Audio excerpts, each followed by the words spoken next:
Halo para pecandu alur cerita film, balik lagi dengan gua Jack. Di video kali ini gua akan membawakan alur cerita film tentang seorang pemuda jenius yang harus berurusan dengan seorang pemilik kasino psikopat yang berdarah dingin dan tidak kenal belas kasihan. Di mana pemuda ini akan berurusan dengan pemilik kasino itu karena ia yang secara sengaja mengganggu pelanggan kasino itu, sehingga ia membuat kasino itu mengalami kerugian besar. Namun ceritanya tidak hanya sesederhana itu, karena ternyata di balik semua itu ada misteri besar yang akan terungkap di akhir cerita. Oke, tanpa berlama-lama lagi kita masuk ke dalam pembahasannya. Ini dia Bang Jia Youxi 2024. 是6万。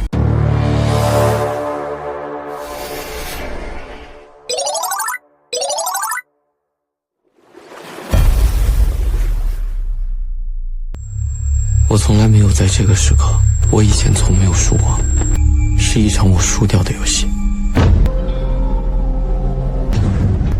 每天夜晚， Di awal cerita diperlihatkan seorang pemuda dengan kartu reminya yang sedang memasuki sebuah kasino, di mana dia memantau dan mempelajari karakteristik para penjudi di sana. Siapa saja yang akan dapat ia jadikan sebagai target sebagai lawan mainnya dalam permainannya sendiri. Sampai pada akhirnya ia menemukan seorang pria yang tampaknya baru pertama kali ke tempat perjudian serta terlihat agak cupu. Maka dari itu karakteristik ini sangat sesuai dengan targetnya. Tanpa basa-basi ia pun langsung menghampiri. Dengan sedikit trik ia juga dapat meyakinkan pria itu agar ikut dalam permainannya. Setelah pria itu mau ikut dengannya, ia pun membawa pria itu ke bagian paling sepi di dalam kasino itu untuk melancarkan aksinya agar pihak kasino tidak ada yang menyadari tindakannya. Sebenarnya mekanisme permainan yang ia tawarkan cukup sederhana karena hanya memilih 3 kartu dari tumpukan kartu itu, dan dari tumpukan kartu itu terdapat 3 jenis kartu, yaitu kartu terlemah sampai kartu yang terkuat. Jadi siapa yang lebih banyak mendapatkan kartu yang lebih kuat, maka ialah pemenangnya.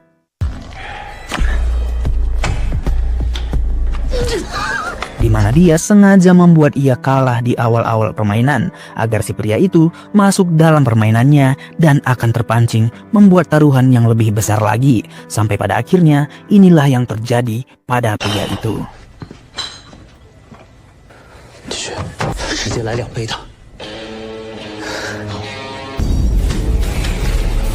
Pria itu pun mengalami kekalahan terus-menerus sampai menguras habis uangnya, dan bahkan cincin nikahnya juga ia pertaruhkan dan tetap mengalami kekalahan. Setelah semua harta pria itu habis, tampaknya ia masih punya hati dan mengembalikan cincin pria itu.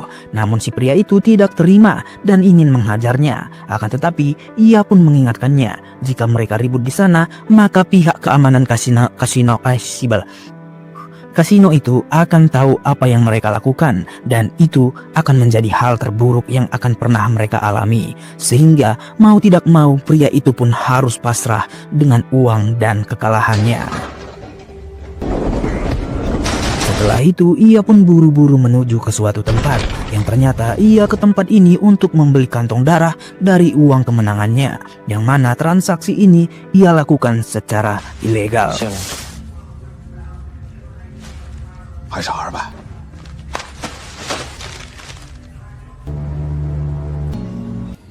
Ternyata kantong darah itu ia beli untuk melakukan pencucian darah terhadap seorang wanita tua, di mana ia juga melakukan itu sendirian di rumahnya tanpa bantuan medis, yang tampaknya ia sudah mahir dalam hal ini.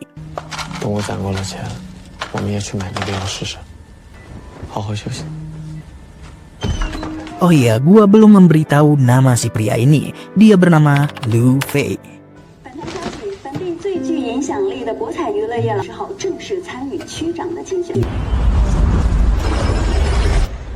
Pada malam harinya sebelum ia masuk ke kasino itu untuk melancarkan aksinya lagi, tiba-tiba ia pun didatangi seorang pria tua yang mengajaknya untuk melakukan perjudian sederhana dengan taruhan 100.000 jika ia bisa menang. Namun awalnya Lu Fei menolaknya karena ini cukup janggal. Namun pria tua itu menaikkan lagi hadiahnya menjadi 1 juta jika ia bisa menang.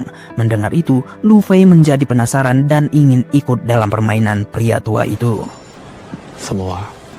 玩这个。 Ternyata permainan yang ia tawarkan cukup jadul, yaitu melempar koin, di mana masing-masing dari mereka mempunyai peluang 50-50%. Namun Luffy yang pintar tidak ingin ia tertipu, maka dari itu ia pun meminta agar ia yang melempar sendiri koin itu, sehingga yang terjadi adalah 我猜字，这种抛硬币的游戏我不陌生，利用好气流和湿度。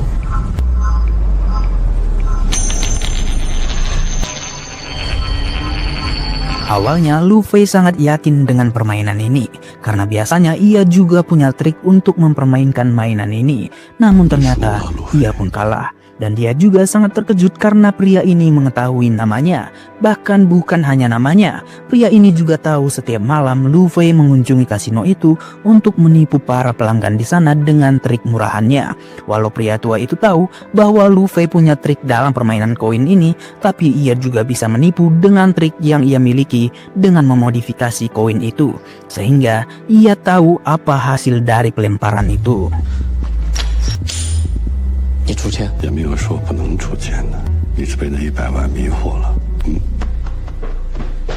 过来。 Tidak lama kemudian manajer kasino itu pun datang ke sana, sehingga yang dilakukan pria itu adalah, mungkin bagi wanita ini terlihat sangat remeh, namun bagi para pria ini adalah hal yang paling menyakitkan karena itu sangat mengilukan. Dari tindakan ini sudah terlihat sedikit sisi kejam dari pria tua ini, karena faktanya ini adalah kasino miliknya. 100万，给你7天时间。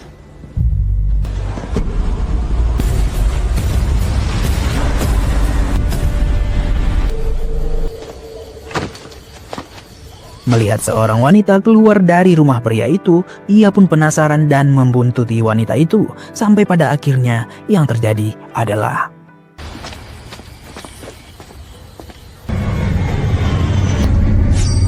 si wanita itu pun menodong Luffy dengan pisau khas miliknya. Awalnya Luffy mengaku ia adalah teman dari pria tua itu, yang ternyata dia bernama Qin Haipei. Namun wanita itu langsung tahu bahwa Luffy berbohong, karena faktanya ia adalah putri dari Qin Haipei, yang ternyata ayahnya tidak memiliki teman sama sekali dan hanya memiliki banyak musuh.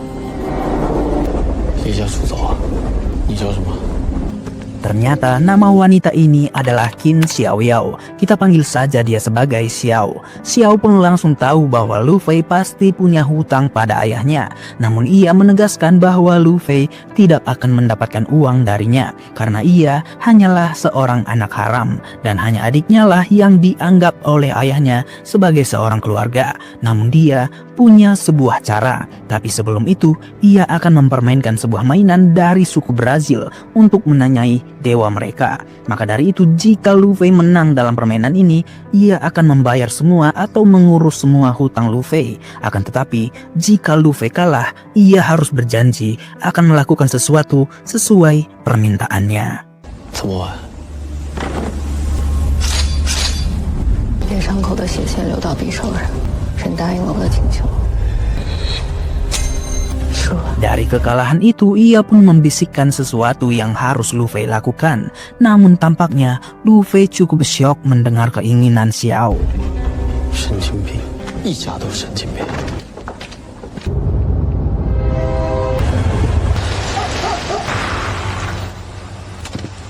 帮我劫下车去啊！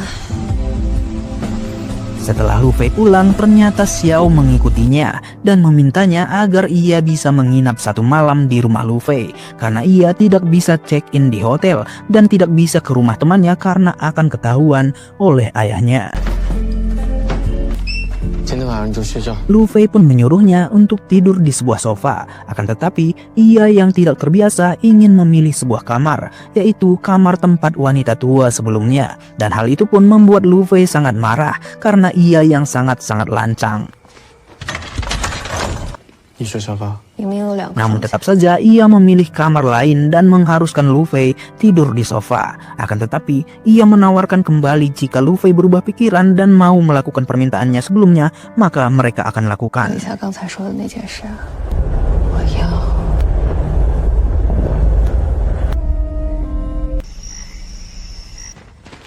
笑什么？头一次见你，这宿一晚就走了，早点睡吧。靠，又是 Karena kantong darah yang sudah mau habis, ia pun kembali ke tempat sebelumnya. Karena sebelumnya si dokter itu ia tipu, maka si dokter itu pun menolaknya dan menyuruhnya untuk mencari tempat lain saja. Akan tetapi, yang terjadi 没有 adalah 事情。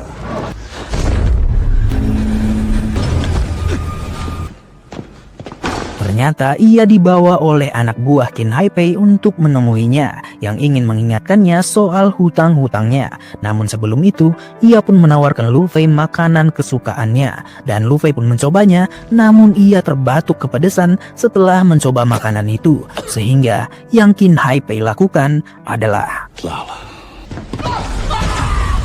melihat kejadian itu, tampaknya Lu Fei sangat ketakutan dan Qin Haipei pun mengatakan bahwa ia sangat benci terhadap dua hal. Pertama, yaitu resep makanan yang dirubah jadi tidak enak, dan kedua, orang yang menunda-nunda serta menolak membayar hutang kepadanya. Maka dari itu, ia pun memperjelas siapa dia sebenarnya kepada Lu Fei. Ia pun membuka baju Lu Fei dan memperjelas perhitungan hutang Lu Fei beserta bunganya berdasarkan organ tubuh yang dimiliki oleh Lu Fei. 肝脏是6万，肺12万，肾50万，眼睛是6万，你还有6天。 干嘛去了？ Setelah mengalami kejadian yang menakutkan itu, Lu Fei masih melihat Xiao yang ada di rumahnya. Maka dari itu, ia pun tidak mau berurusan dengan ayahnya dan langsung mengusir Xiao dari sana. Dengan dibayangi ketakutan tentang ancaman ayah Xiao, ia pun membersihkan dirinya dengan rasa takut yang begitu mendalam mengingat perkataan Qin Haipei. Namun di satu sisi ia pun mengingat permintaan Xiao yang sama-sama psikopat seperti ayahnya. Mengingat ancaman yang akan terjadi padanya jika ia tidak membayar hutangnya, maka ia menyetujui permintaan Xiao untuk 搬家之前手 menculiknya. 机就没电了。 从现在开始，你被 Maka dari itu, ia pun memaparkan dan merancang strategi tentang kronologi bagaimana Xiao bisa diculik, yaitu pada saat Xiao kabur dari rumah untuk ngedugem, di sanalah Lu Fei sebagai penculik menculiknya, dan mereka akan menyampaikan pesan penculikan itu melalui baju Xiao yang akan dilempar ke dalam pekarangan rumahnya, dan membuat foto rekayasa seolah-olah Xiao sedang disandra, dan mengirim foto itu beserta surat keinginan dan ancaman kepada ayah Xiao melalui situs judul luar negeri agar tidak mudah terdeteksi. 我要你们准备。 200万。游戏怎么那有意思？这个邮件一定他们拒绝，他们会对我们进行全程的搜捕，我们送的那些礼物就会起到作用。为避免追踪，我们得用境外的博彩网站账号跟你爸联络。你要钱，你爸不会不给你，为什么非要这么做？ 被关在笼子里的鸟和死了又有什么区别？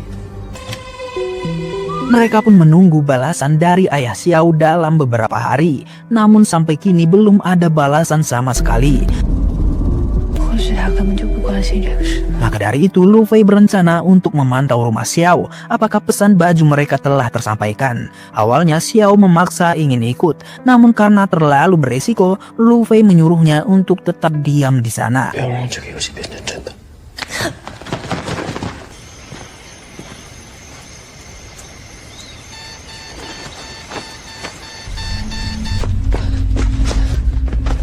这么快就回来了？ Ternyata semuanya baik-baik saja, dan pada saat itu Xiao ternyata sudah menyiapkan makanan untuk mereka. Dan saat itu juga melihat kebaikan Xiao, Lu Fei meminta maaf atas sikapnya sebelumnya, dan Lu Fei pun sangat menikmati makanan itu karena terasa sangat seperti sebuah daging yang sangat segar dan sangat-sangat nikmat untuk dimakan.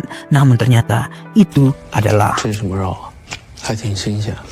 应该是天天被关着的缘故，这个肠子一直在工作，他的肠子竟然这么长，尝尝。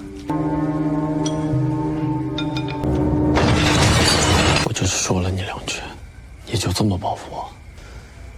秦先生， Sebelum Luffy meluapkan amarahnya, ternyata di luar sana terdengar suara orang-orang yang sedang menuju ke arah rumahnya. Yang ternyata itu adalah ayah Xiao yang bersama seorang magelar, karena ia yang ingin membeli seluruh tanah di daerah itu guna mendapatkan suara dari warga di sana dalam pemilihannya nanti sebagai wali kota. Dan sangat kebetulan juga ia mendatangi sebuah rumah yang tidak lain tidak bukan itu adalah rumah Luffy. Sehingga momen ini akan menjadi momen yang sangat menegangkan, karena Luffy harus berpikir keras bagaimana caranya ia menyembunyikan Xiao.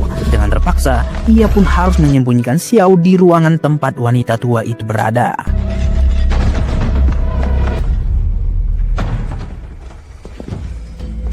田总，还没到我们定好的时间吧？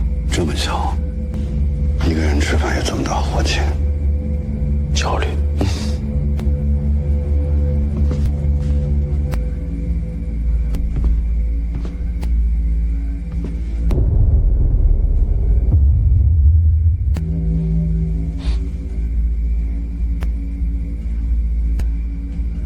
这算算。 Sebagai seseorang yang sangat cerdas, Qin Hai Pei adalah seorang pengamat yang ulung. Sebelum ia pergi, ia pun menyadari ada sebuah pintu yang terkunci, dan dia pun memaksa Luffy untuk memberikan kuncinya agar ia dapat membuka pintu itu. Sehingga yang terjadi adalah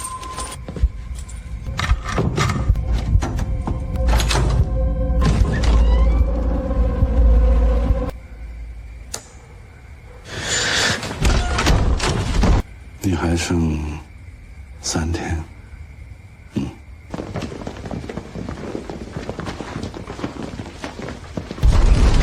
Untungnya ruangan itu dirancang sebagai ruangan rahasia, sehingga kali ini Luffy dapat selamat. Namun pada saat itu juga, si wanita tua itu terjatuh dari tempat tidur dan membuat luka lama pada kakinya terluka lagi. Sehingga hal itu pun membuat Luffy sangat khawatir dan tampaknya ia sangat menyayangi wanita tua itu. 冰箱里那些血蛋， 对， Dari sini Luffy pun menceritakan semuanya kepada Xiao, yang mana dulunya dia adalah anak yatim piatu dan wanita tua itu adalah direktur panti asuhan tempat ia ditampung, yang mana si direktur sangat menyayanginya dan melihat Luffy sangat pintar dan punya bakat. Ia pun menyekolahkan Luffy sampai tamat SMA, sampai pada akhirnya Luffy membuat sebuah kesalahan yang mengakibatkan para sponsor panti asuhan itu berhenti mendanai panti asuhan itu. Maka dari itu membuat si direktur harus memulung di pabrik sekitaran pabrik kimia demi agar bisa membiayai dan memberi makan anak-anak panti. Dan di sanalah ia terinfeksi penyakit hematologi, yaitu kelainan darah. Mendengar cerita Luffy, Xiao pun tertegun untuk menceritakan kisahnya, di mana dia selama ini juga sangat menderita karena setelah ibunya meninggal, ia pun dibawa ke rumah ayahnya, yaitu Qin Hai Pei. Namun di sana ia pun diperlakukan sebagai anak haram dan dikurung layaknya seperti di dalam sebuah penjara. Ternyata pada saat itu ayah Xiao membalas pesan mereka, dan disinilah Luffy dapat mendominan sehingga ayah Xiao telah masuk ke dalam pancingan permainan mereka. 遇上狗了，你怎么了？ Namun pada saat ini Luffy sadar bahwa Xiao terlihat memikirkan sesuatu yang tidak beres. 就是我突然想起来， Ternyata sebelum Xiao mendatangi Luffy, ia sempat menghubungi temannya, namun ia tidak mendapatkan balasan. Maka dari itu ia pun memaki-maki temannya melalui voice note, dan tidak lama kemudian HP-nya pun mati. Dan itulah yang membuat Xiao kepikiran apakah pesannya terkirim atau tidak. Maka dari itu Luffy meminta username dan sandi Xiao yang terkait dengan akunnya, dan ia pun langsung menghubungi operator untuk mengetahui apakah pesannya itu telah terkirim.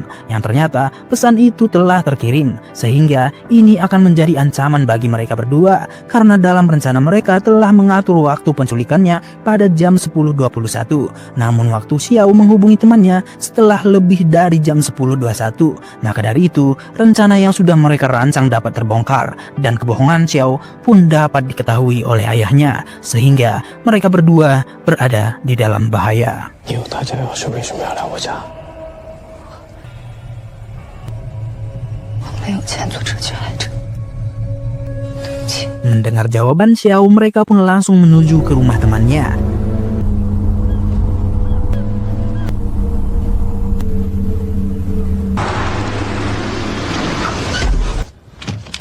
快去快快！ Setelah sampai di sana, Xiao pun harus masuk sendirian untuk menghapus langsung pesannya langsung di HP temannya itu.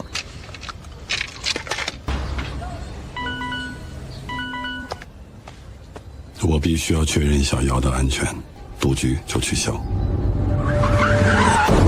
Dari kecelakaan ini ternyata mobil itu dikendarai oleh seseorang wanita. Ia pun langsung keluar dan ingin meminta maaf kepada Lu Fei serta memaksa untuk mengganti rugi. Namun kebetulan di sana juga ada seorang polisi sehingga Lu Fei menjadi sangat bingung karena ia tidak bisa berurusan dengan polisi. Apalagi ia sekarang berada di depan rumah teman Xiao sehingga jika ia berurusan dengan polisi, ayah Xiao yang memiliki koneksi di kepolisian dapat mengetahui tindakan Lu Fei. Maka dari itu yang ia lakukan adalah 很重要，能不能别烦我？车坏了走保险就好，警察不在这吗？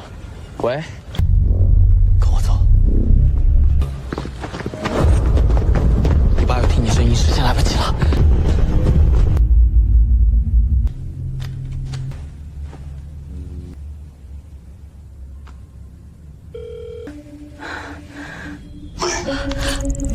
爸，是我，他们一直捧着我，我想回家。你放心，爸爸一定会，再想他们会怀疑。我会按你们说的做。 Akhirnya dari kerja keras mereka, ayah Xiao benar-benar masuk ke dalam perangkap mereka. Sehingga keberhasilan ini membuat mereka satu langkah semakin dekat satu sama lain. Pada saat itu juga Xiao meminta Lu Fei mengantarnya ke suatu tempat di sebuah pegunungan. 能带我去明庭山山顶待一会儿吗？ Untuk melanjutkan ke part 2-nya, kalian boleh klik di rekomendasi video sebelah kiri pojok bawah guys. Oke, selamat menikmati alur ceritanya.